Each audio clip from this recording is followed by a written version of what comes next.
দর্শক যেমনটা জানাচ্ছিলাম যে চট্টগ্রামে রাতভর বৃষ্টি হয়েছে, জলাবদ্ধতায় নাকাল জনজীবন। এ বিষয়ে আরো খবর জানাতে যুক্ত হয়েছেন আমাদের সহকর্মীরা।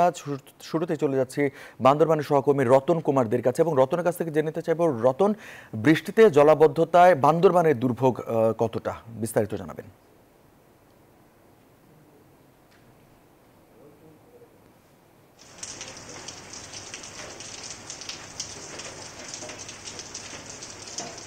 ধন্যবাদ রঞ্জু।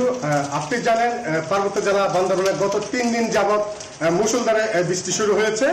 তার পাশাপাশি বান্দরবানে বৃষ্টি শুরু হওয়ার পর থেকে জেলা প্রশাসনের পক্ষ থেকে 7টি উপজেলা এবং 2টি পৌরসভায় উপজেলা প্রশাসনকে নির্দেশ দেওয়া হয়েছে সঠিক প্যাড আর সঠিক তথ্য দিয়ে এসব সামলে নিব এক হয়ে। Monalisa sanitary napkin. যেন পাদদেশে, পাহাড়ের পাদদেশে যারা বসবাস করছেন তারা যেন নিরাপদ আশ্রয়ে সরে যায়, যেন পাহাড় ধসে যেন কোনো প্রাণহানি না হয়। এর জন্য বান্দরবান জেলায় আমরা দেখেছি গত 2 দিন যাবৎ ছাত্র আন্দোলনের যে পরিপ্রেক্ষিতে প্রশাসন একটু নিরাপত্তা থাকার কারণে বান্দরবান ব্রিগেড এলাকা কিছু অসাধু ব্যবসায়ী পাহাড় কেটে তারা প্রতিনিয়ত পাহাড় কেটে যাচ্ছে। পরিবেশবিদরা বলছে যে এভাবে যদি পাহাড় কেটে থাকে তাহলে এলাকার লোকজন খুব আতঙ্কিত বসবাস করছে।